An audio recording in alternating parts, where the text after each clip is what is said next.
Conservative Party leaders and conservatives want to pretend that the tariff situation with the United States and the renegotiation of CUSMA or USMCA didn't happen. It's something that the Liberals and Mark Carney created. And this is the narrative they're pushing. Now let's take a look at this. Number one, Mark Carney doesn't want a trade deal. Why would any Canadian politician not want a trade deal? Every politician wants a fair and reasonable trade deal. That's all. But to categorically state Mark Carney doesn't want a trade deal is false. It's misleading. Not only is it misleading, it's a non-truth. So let's listen to Jasmine Lane, conservative influencer. But are you trying to inflict pain on Americans to make your point? I would never do that. You know, the president started this. Oh, how the plot thickens. Jamieson Greer, the United States Trade Representative, sat in Senate today and filled in a... Jamieson Greer is a trade lawyer. Jamieson Greer worked for one of the top legal firms in the United States. Jamieson Greer only does what his boss tells him. That's what lawyers do. Lot of gaps that make a whole lot more sense. Then Doug Ford went on American television to fight for Canada. He may have done the polar opposite, though. This was not good to watch. I'm Jasmine Lane. Like, share, subscribe to the channel. Double check that you are. A lot of people have been messaging me that they found themselves removed. Be sure to comment your thoughts down below. I have a sneaking suspicion you're going to have a lot of opinions today. Somewhere between the purity tests of elbows up, ultimatums, and so many meltdowns, Canada does have an adult in the room. Yeah, turns out there is a hero in this mess after all, and it's not the Liberals, which shouldn't surprise you at all. Canadian or American can argue is the most important trade deal that each of us have. I want a trade agreement with the United States of America. They're our largest trading partner, have been for all of our life, yours and I's, and likely will be into the future. At the end of the day, why would you want to fight with your largest trading? We agree, Scummo. Nobody would.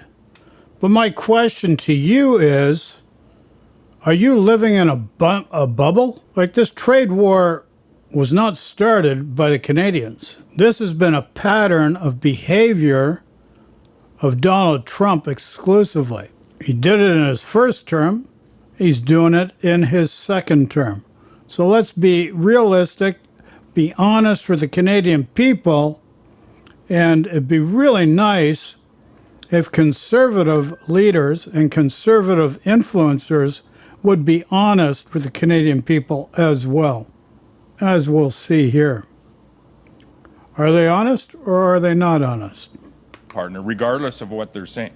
We need this trade agreement. Speaking of purity tests, that was a great example of one. Did you hear that reporter? So you don't want to fight, elbows down.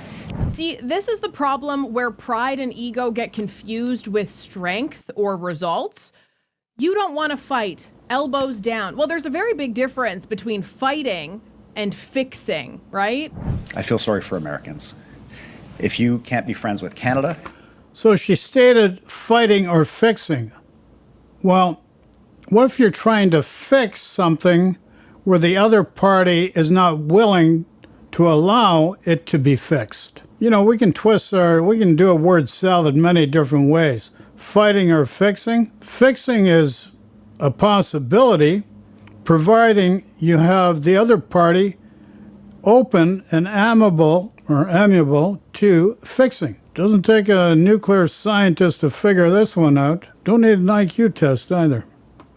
Then you almost certainly do not have a friend anywhere in the world. And that is a very lonely place to be. It is really bizarre, the mental gymnastics and a lack of self-awareness that Premier Eby would have. This is the same guy who calls everybody who disagrees with him. You mean he's not woke enough? Does he need to be more woke? Because awareness is woke. Let's be clear. This is where people categorically are misleading people. Woke is awareness. So, Jasmine Lane, where is your awareness? Are you just doing what the tribe wants to do, following a narrative that works with your tribe alone? Or what is your message? Is your message for the best of all Canadians? That is the question. Him an istorophobe, a mega this, mega that. He has said some terribly arrogant and rude things to people who didn't deserve it plenty of times. And this is something I reflect on a lot. If you even think about Canadian culture and our reputation 10 years ago compared to today, what happened to us? I mean, we all know what happened to us, but like, look at the data, you know, not. Now she's doing a psychoanalyzation of the Canadian people. She's exerting her will on Canadian people based on what her tribe thinks. That's all it is. Ideology, no different from a religion. They wear their patch on their shoulder, their heart on their shoulder with their patch, and this is where they're coming from. Not the mythology. The mythology is that Canada's really nice and everybody wants to be our friend. Well, a decade ago, Canada ranked number 6 on the World Happiness Report. Today, we are number 25. It's actually the worst showing in the 14 years the World Happiness Report has existed. The sharpest decline of any advanced economy on Earth. Nice people don't fall like that in happiness because happy, secure, and confident countries don't post the steepest happiness collapse of any developed nation on Earth. Something happened, and it wasn't an accident, and it had nothing to do with Donald Trump. It was the juxtaposition between the self-image that people prop up and the actual data. And to have David Eby go on television and say he feels sorry for Americans for not wanting to be friends with us, this coming from a political culture that has spent the last several years vilifying, mocking, and insulting Donald Trump, as well as half the country who doesn't vote Liberal or NDP because we disagree, because we have other ideas, because we want results and outcomes matter, because... Yeah, you want results and outcomes matter, so therefore you support Donald Trump just going to Venezuela, pulling the leader out of the country, taking over their oil business. Of course, you support that. Then you support a leader, Donald Trump, who rips up a deal that was negotiated over a long period of time by Barack Obama that allowed nuclear scientists, atomic regulators from various different countries, Europe, China, etc., to actually go into Iran and monitor their uranium. But a guy like Trump ripped up that agreement. So you advocate for a guy that does that? Then he gets together with the Jewish nation. Last June, he bombed Iran, totally obliterated their nuclear ambitions pursuant to his representations. And then the Jewish nation decides they're going to go to war with Iran because that's what they do. They've been doing it since 1948 against the Arabs. And they want to eliminate Iran because Iran is a threat to them. So now you have the Strait of Hormuz closed. It was open, but now it looks like there's a full-scale war going on with Iran. So you really think highly of this guy, Donald Trump? You think it's the Canadians that are not being reasonable? Do you really think Canadians are not being reasonable and this guy Trump is being reasonable? Because of what he did to Venezuela, Cuba is suffering, and Marco Rubio et al. Have actually said they want to invade Cuba next. So, come on now. Let's be real about treating people with dignity, not believing these make-believe stories that everybody's out to get you. It's not true. We've looked at the charts that you never talk about, and we see the data, and we know that what's happening is not working right now. We're not crazy. We're not misinformed. We just have the courage to be honest, to tell it like it is, and to say directly to your face, we don't.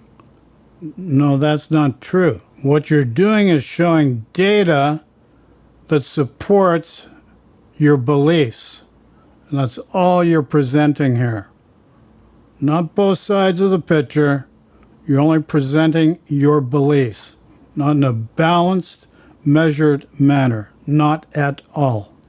I don't believe you because you have proven time and time again that you are a party, are a man, an ideology of no substance, no convictions, no grounding reality.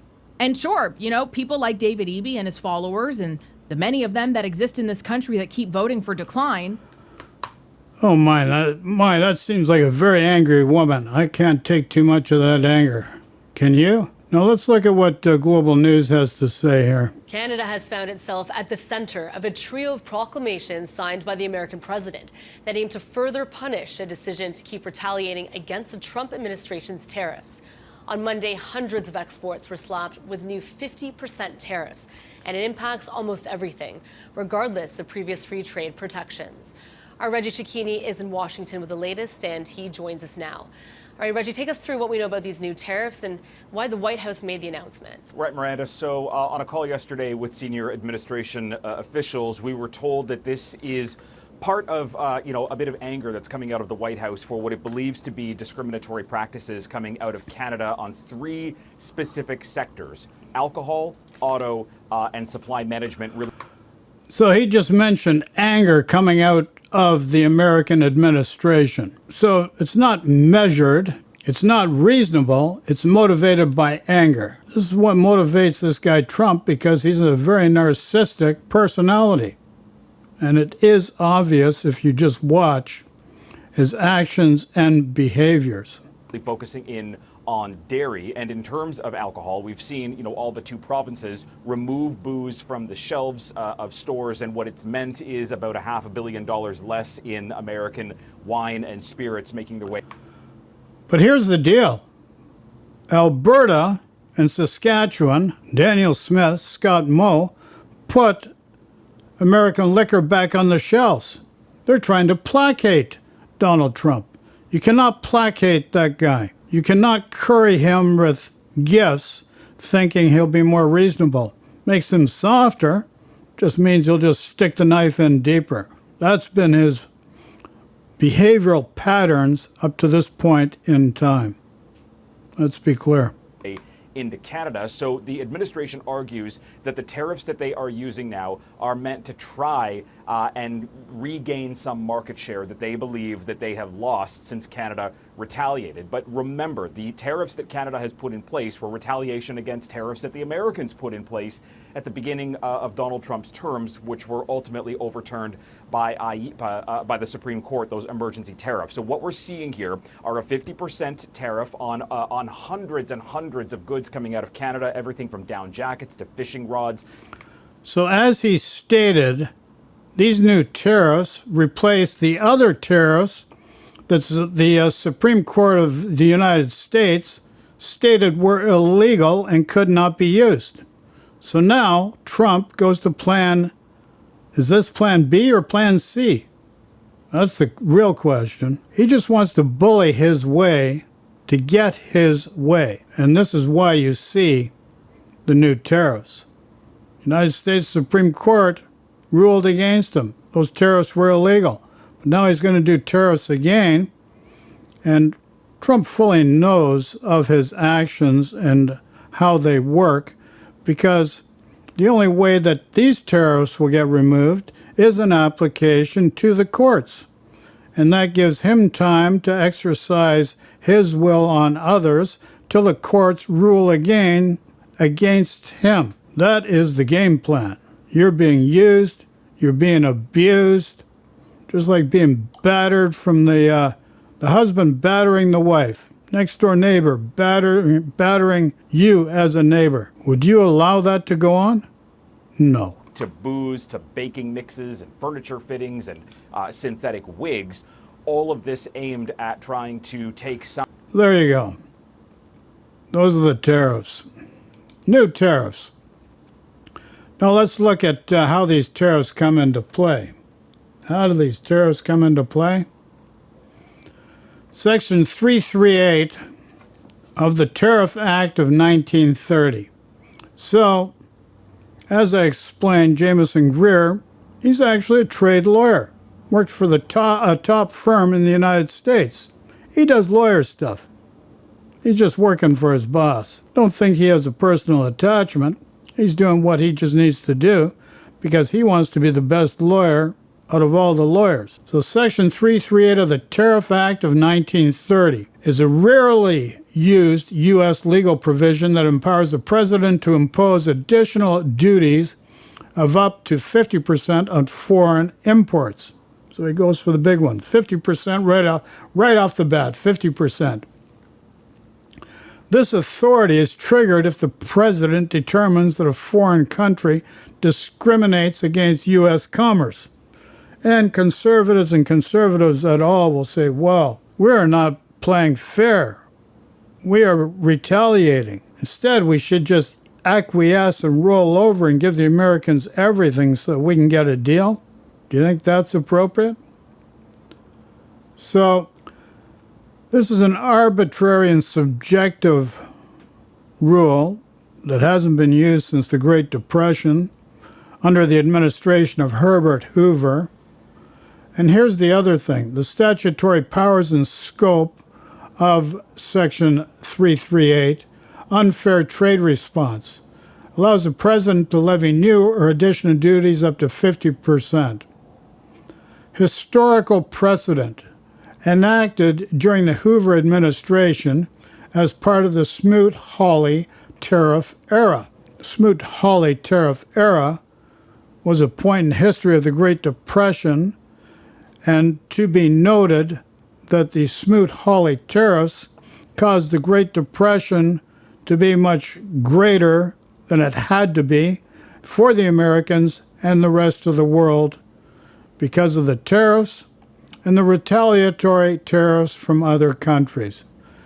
And to be fair, Section 338, based on this historical precedent, the statute was never historically invoked to actually levy operational tariffs until recent actions. Recent 2026 invocation against Canada, proclamations signed July 20th, 2026, by President Trump, Section 338 was invoked for the first time in history. Do you get that? It was actually made in 1930, but because the Smoot-Hawley tariffs created such a problem at that time, even though it was law, it was not ever used. It's only used by Trump when he doesn't get his way. And that's why he went for the 1908 border agreement between Canada and the U.S. to state to Justin Trudeau when they first met in 2016 that he's going to rip up the border deal. He did it with Iran and the nuclear agreement, so it's rather naive to think that he's not going to do that with any deal. Targeted sectors, key exclusions. So let's move to another influencer. This is all a day ago. These are all from a day ago. Another conservative influencer. Chaos is being unleashed yet again in our country due to the ineptitude of Mark Carney and this liberal government and the refusal to get something done with the United States of America. As I stated before, everybody in their right mind would want to do a deal. If a deal is not being done, it's because somebody's forcing their will on the Canadian people in a way that is not to the benefit or reasonable to Canadian people to accept. So let's be honest. Canada wants to do a deal. And to say that the Prime Minister does not want to do a deal is categorically false, it's misleading, and it's borderline criminal because you're exerting your opinion on others to make others believe that your opinion is correct. It's just not correct. Which has left us open to more tariffs and more chaos. And we saw that absolutely unleashed yesterday. Everybody had something to say. Our political leaders, industry experts, and everybody else in between had something to say because this is catastrophic for Canada, and we have political leaders who are unserious. Yet there are still some folks out there. Unserious? Is that grammarly correct? Maybe not serious, but it's a false narrative no matter what. Let's move to the next guy. Brian Lilly. This guy writes for the Toronto Sun, which is owned by the National Post Media Group, owned by an American hedge fund, very conservative. And to be a part of that organization, you have to spew the conservative narrative, whatever it is, at that point in time. So let's see. This is a day ago as well. There you can see for yourself. What does Brian Lilly have to say? Good morning. It is Wednesday, July 22nd, 2 days after Donald Trump announced the new tariffs, and it's all we are talking about in Canada. Hello, I'm Brian Lilly, a columnist with the Toronto Sun. You can read me at torontosun.com. And quick mention once again, brianlilly.com. That's the site of the newsletter. You can sign up. It's free. You'll get columns and emails, videos delivered straight to your inbox. And the reason I keep suggesting it is the algorithm keeps changing on social media. Fewer people see our stuff because the big tech companies want to change it. And add into that, the Liberal government keeps passing new legislation to regulate the internet that is going to eventually clamp down on. Hold on a second. Blame it on the government also? Actually, the government should be doing some regulation to get these algorithms balanced. And that's the real issue, Brian Lilly. Back to Mr. Lilly. On easily sharing posts. So, brianlilly.com. Let's talk about the trade war. 2 columns out yesterday because I didn't write about it immediately when it happened. And so my first take irritated a lot of people. And, well, that's probably a good thing. That's the way I like it. If you're not saying things that get people talking, what's the point? Lilly, Trump owns the trade war. Carney owns his response. Let's be blunt. Donald Trump started this. And I'm not going to say Canada's to blame for starting the trade war, starting the tariff war. This could have been dealt with in negotiations. Trump decided to go another way. But Mark Carney did promise us. Okay. So now Brian Lilly actually states Trump decided to go another way. And then he's falling back on, well, Mark Carney promised. Yeah, Mark Carney promised. He promised a fair, reasonable deal with the Americans. And don't misconstrue the facts here, Brian Lilly. He did promise a fair and reasonable deal. Not just any deal. You just want any deal. Or that's the way you're putting it forward. Because there's another categorically false representation of the reality of the situation.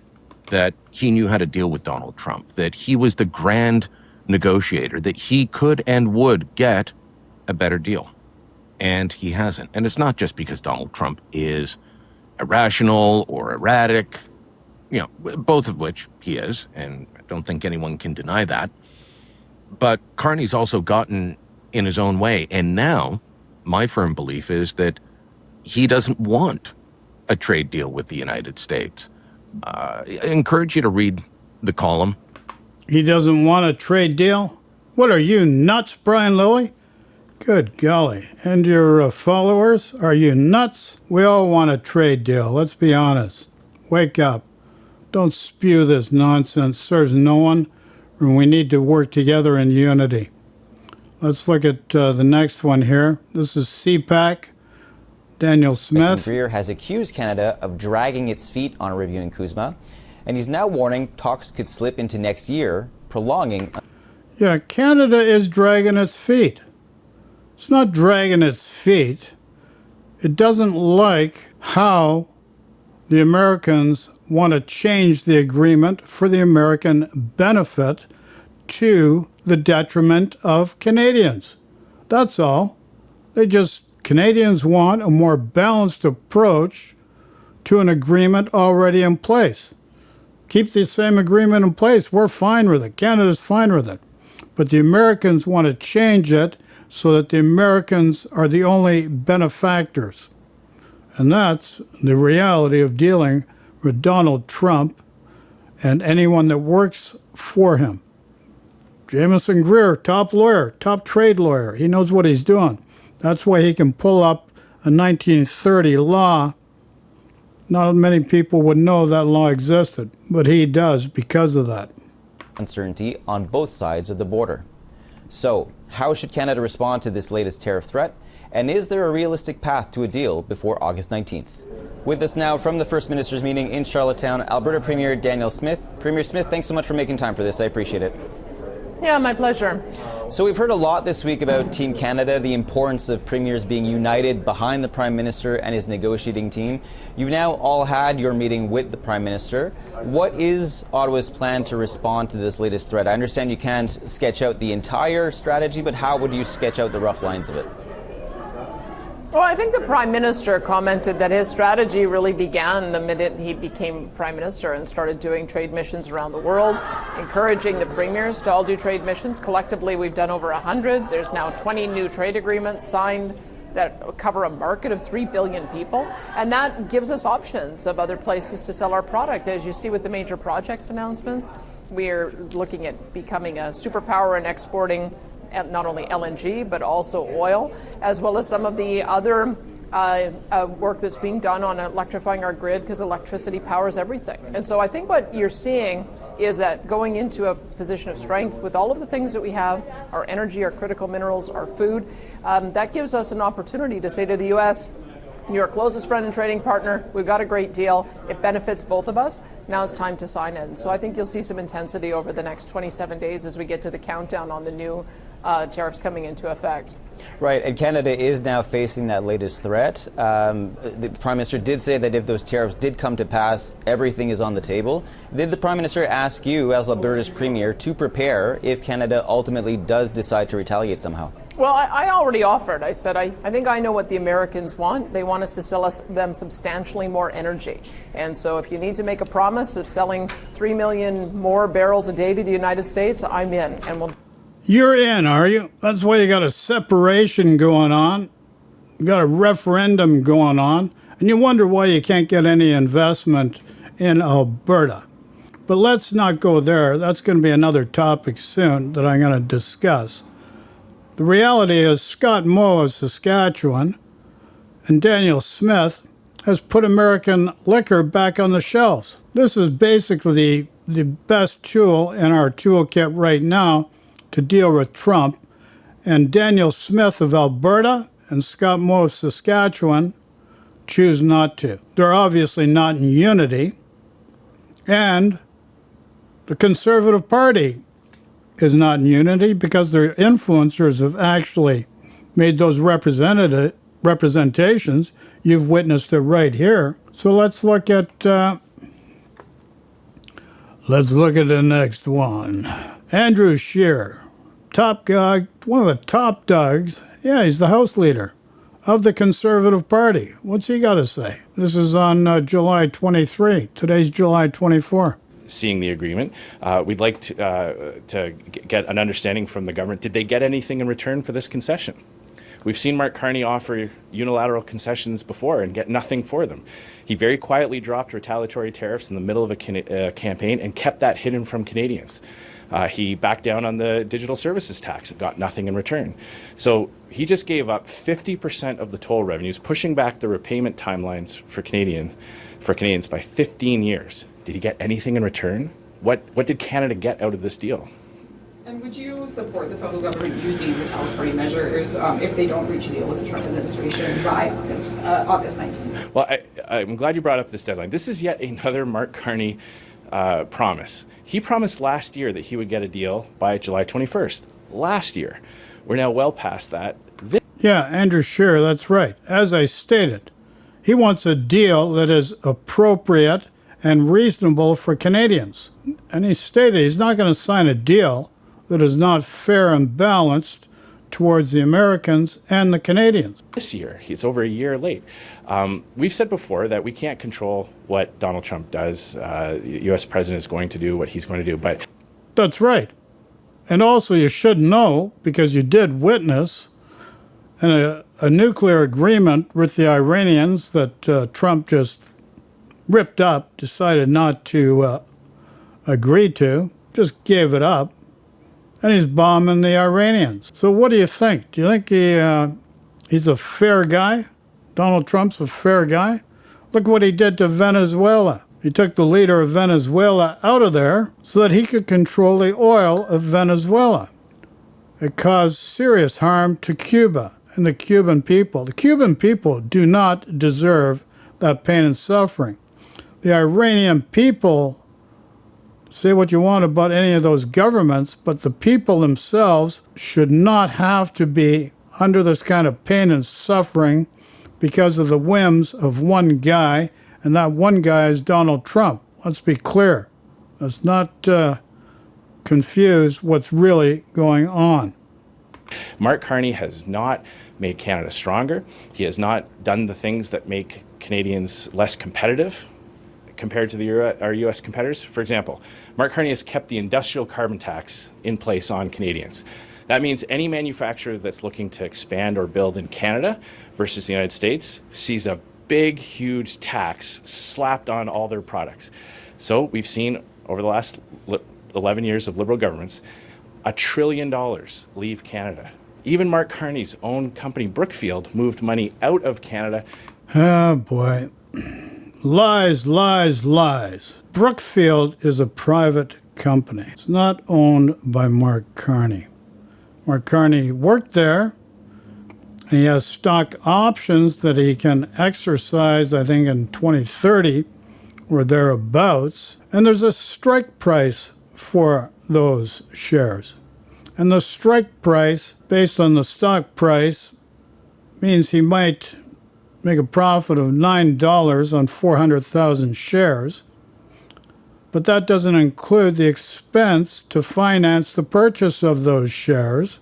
So his end on, say, 9 times 400,000, less expenses incurred, and then the sell-off of some shares to pay for those expenses. Carney doesn't even own those shares. He has an option for his term and what he did to help company. Understand that Pierre Poilievre, Melissa Lantsman, and 6 of the top conservatives all have actual holdings in Brookfield. And to be more specific, Pierre Poilievre has a large holding in Brookfield through the Vantage Index Fund. So don't buy into this nonsense. Conservatives have more, actually a better position in Brookfield than probably any other party. But I cannot categorically say that that is correct. I haven't looked into it to that degree. And into the United States. And Mark Carney hasn't removed a single one of those anti-development laws that Justin Trudeau brought in. He's kept the No More Pipelines bill. He's kept the West Coast shipping ban. No More Pipelines bill does not exist. That's a false name. It doesn't exist. The shipping ban will not hinder what needs to be done if we have to transport natural resources to other countries. That's another false narrative. And he's keeping that industrial carbon tax in place. We've supported in the past retaliatory tariffs where they make sense to give Canada maximum leverage at the negotiating table. Mark Carney has quietly, in the middle of a campaign, secretly backed down from that and gotten nothing in return. So I think a lot of Canadians are starting to ask, like, what value add does Mark Carney bring to the negotiating table? He gives concession after concession but doesn't get anything in return. He doesn't do the things to make Canada's economy more competitive, to attract that investment, and Canadians are paying. And here's the other thing. This is what we got to get away from. And Andrew Scheer states that, and I want to bring this up, where we don't get the investment coming into Canada. And this is where we've got to get. Why are we giving away our country by bringing in foreign investors? The problem with the affordability and other issues that we have in Canada are a result of the framework of the economic system and how it's administered by federal governments. And the Conservatives want to be in power, and the Conservatives want to use the policies that created the affordability situation to help solve the present situation. So if you're going to use policies that created the situation to fix this situation, that is the height of lunacy. And this is why Conservative Party is not a valid ballot option, because their policies are just going to create more harm for Canadians. And I've brought that up in various other videos. So let's move to the next. Move to the next in the line. Okay. Forced labor. That's one of the laws used. So this is what Trump's used. Forced labor. So there's actually a 13th Amendment loophole within the U.S. Constitution. So the U.S. themselves actually used forced labor, but they're utilizing a law for trade to penalize with tariffs for any country that utilizes forced labor. Yet, the hypocrites themselves, the United States of America, use forced labor. And it's really just that simple. Yes, the United States uses forced labor, primarily through its prison system. They've got the worst prison system in the world. It's a business for them. So, private and global context. Exclusion from labor laws. Standard federal labor protections do not apply to compulsory prison workers. Supply chains. Goods produced by incarcerated individuals, ranging from agricultural products to manufactured goods, which also includes auto parts. Yes, you heard it right. Auto parts as well. So let's see what David Frum has to say here. David, I want to take up a really fascinating article in the Wall Street Journal in the past couple of days that documents growing efforts on the part of Western leaders, excluding the United States, to organize themselves and think about a future in which American global leadership is no longer part of the picture. Did you hear that correctly? The Wall Street Journal put out an article, whereas other countries now are seriously considering, are putting in motion a situation to exclude the United States in their dealings because of the predatory actions of the United States. And what's fascinating is that Canadian Prime Minister Mark Carney seems to be at the center of those efforts. This is obviously an extension of his so-called rupture thesis, something he delivered in his Davos speech in January. The journalists report that he is in regular contact with European leaders, texting, for instance, about how to start to build what he characterized in that speech as a sort of network or alliance of middle powers. 9 or 7 months rather since he delivered those remarks, why don't you just take up how you're thinking about that idea and its potential in light of this reporting? Well, as the Iran war began to go wrong, people around Trump himself, Secretary of State Marco Rubio and others, began to say, where are the allies? Where are the allies in all this? Yes. I remember reacting to that. The allies? The what? The allies you threatened to go to war with in January of 2026 when you were going to invade Greenland, and British and French troops and Danish troops too gathered in Greenland in order to sacrifice their lives to try to call you to your senses if you invaded Greenland. Those allies, the ones who were getting ready, whose last major military undertaking was getting ready to fight you, your Canadian allies, whom you threatened to invade and annex, and I was struck by the conservatism of American thinking that didn't understand that what the damage that they themselves had done and how costly that is. Now, the Carney project, I'm skeptical that it can work. But what it may, as a fallback, do is send a message to the United States that the alliance structure of the world has been changed by Trump.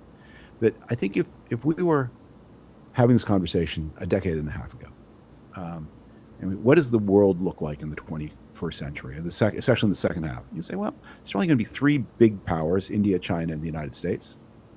And there's going to be some movement back and forth among the smaller, mid-sized and smaller powers between those three blocks. But the Americans command the potential for the largest alliance grouping, not only the European Union and Japan, but new allies as well. So you'll probably have most of the middle powers will line up behind the United States against India and China.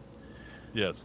And that offers, even as India and China become relatively wealthier compared to the old economies, that offers hopes for stability and continuity and democratic preservation in the 21st century. Well, I think what Trump has done is severed the American alliance system. So they're now four blocks. China, India, the United States, plus everybody else milling around and looking for some kind of leadership. And while I think it's probably still true that connections with the United States are easier than connections with either China or India, I think it's just also true the Americans have shown themselves to be, over a decade, pretty consistently unreliable. So as he stated, the United States has shown for over a decade to be unreliable. So why do we keep flogging a dead horse? Makes no sense. Okay, forced labor, we've done that. Understanding President Trump's new tariffs. Let's look at this. Canadian imports of U.S. automotive alcohol. What is Section 338, Tariff Act of 1930? Using a Tariff Act of 1930 that's never been used. Also, Section 338 and Section 301 also are very similar. But it's using Section 338 because it has a less clear investigative requirement and a shorter timeline. So notably, this is where you have to understand, notably, the President's 338 tariffs apply on goods regardless of their USMCA compliance status, but not on goods already subject to Section 232 duties. So why is he invoking Section 338? White House has said tariffs are being imposed in response to Canada's discriminatory treatment of U.S. products. But here's the deal. It's the United States that's threatened tariffs, imposed tariffs on everyone around the world. And that's the reality of things. So will these tariffs hold up under legal scrutiny? No court has yet interpreted Section 338. Broadly, the courts have been deferential to the executive branch on tariff matters. However, there are several potential legal questions based on the usage of Section 338. It says the U.S. International Trade Commission is responsible for monitoring for unfair trade treatment. The White House proclamation does not indicate whether that process occurred. They just unilaterally and arbitrarily just slap them on people. They don't care. This has been the pattern of Donald Trump. So Canada has filed WTO, World Trade Organization, cases against the United States. This stuff takes time. Even the courts in the United States take time. And that's the reality of that. There you go. There you go. Fact. Let's look at the American. This is right from the United States, the White House. The White House states, each Section 338 proclamation imposes a 50% tariff. The Section 338 tariff applies to all goods, regardless of whether a good originates under the U.S.-Mexico-Canada agreement. So 338 means that CUSMA or USMCA goods are not exempt from Section 338. He's securing fair treatment for American exports. Like no agreement or agreement of any type is considered good with the United States of America under Trump, because no agreement is worth the paper it's written on or the signatories to each party. And that's where we're at. Meanwhile, people say, well, our dairy situation is a problem and we understand why the Americans don't like us.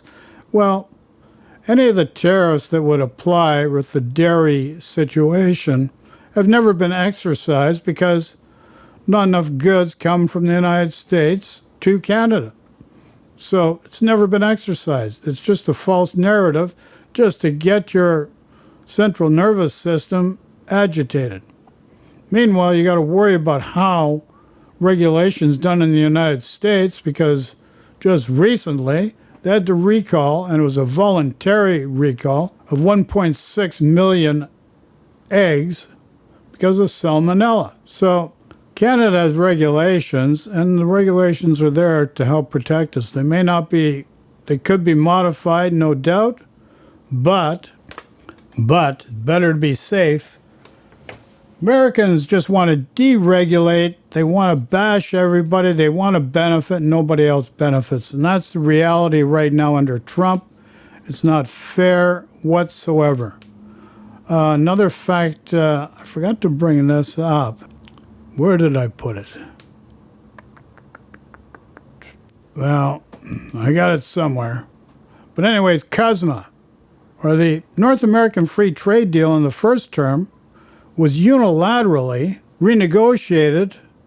Oh, here it is. Okay, this is what I wanted to bring up, because 2016, the original NAFTA, North American Free Trade Agreement, President Trump forced the renegotiation of NAFTA. He didn't like it then. He campaigned against the original North American Free Trade Agreement, threatened to completely terminate the pact, and used aggressive tariff pressures to compel Canada and Mexico into creating the updated United States-Mexico-Canada Agreement, USMCA, otherwise known as CUSMA in Canada. So the original, in his first term, he forced a renegotiation. Trump repeatedly called NAFTA the worst trade deal ever made and blamed it for lost American manufacturing jobs. Meanwhile, under Trump's turn, they've lost 75,000 manufacturing jobs. Nobody reports on that. In the same period in Biden's term, he had created 625,000 jobs. So Trump, in his first term, upon taking office, he insisted a total overhaul or threatened a formal U.S. withdrawal from the North American Free Trade Agreement. And the leverage tactics used by Trump's administration were hardball tactics, including imposing steel and aluminum tariffs, which he's doing now, or has been doing for a while now, and to force reluctant Canada and Mexico counterparts back to the negotiating table. So the key changes to USMCA raised regional vehicle content requirements from 62.5 to 75%. New protections. The resulting agreement was signed in late 2018 and officially replaced NAFTA July 1, 2020. So he got rid of NAFTA because he said it was a bad deal. Then he said the new agreement was a great deal. Now that he's in power a second time, that new agreement he said was a great deal, he said is no good. So this is why you cannot trust Donald Trump. No agreement is valid under his administration. This guy operates on whims. He's like the wind, and there's no continuity with policy and how he deals with the world stage. With him, it's him only, his benefit, and it's a zero-sum game where he benefits, everybody else loses. And that's the reality of dealing with Donald Trump right now, and it's a misnomer to think that you get anything fair and reasonable from this guy. And that's just the reality of dealing with him. And you can see it. He just blows up everything in the world. You'll see it. Venezuela. It takes over Venezuela. Wants the oil. Blows up Iran. Actually said, well, for security, I'm going to take over the Strait of Hormuz, and I want a 20% fee. So he wants a protection fee. Like this guy's dangerous. He's dangerous to the American people. He's dangerous to places like his allies. He treats his allies like enemies. And yet, when a year ago, they had another egg problem in the United States, where did he get 500,000 eggs from? From Russia. Didn't turn to Canada. He went and got them from Russia. So that tells you where this guy's coming from. So conservatives and conservative influencers are lying to you. Just bald-faced misrepresentations. And that's the bottom line. Their policies will not help Canadians. I'll explain in further videos what policies and how they need to be revamped to actually benefit Canadians. And so we need to get away from this continual pain and suffering to average Canadians. It's not necessary. Doesn't have to be that way. We can move to a position of benevolence, harmony, and balance, and abundance. But it starts with you, the person, being kind to yourself. And by being kind to yourself is the first step. Expecting other people to do it for you, do you really think that's fair? So let's go let go of pain and suffering, move to benevolence, harmony, and abundance. Questions, comments, throw in the comments section. Take care. Love and peace to everyone.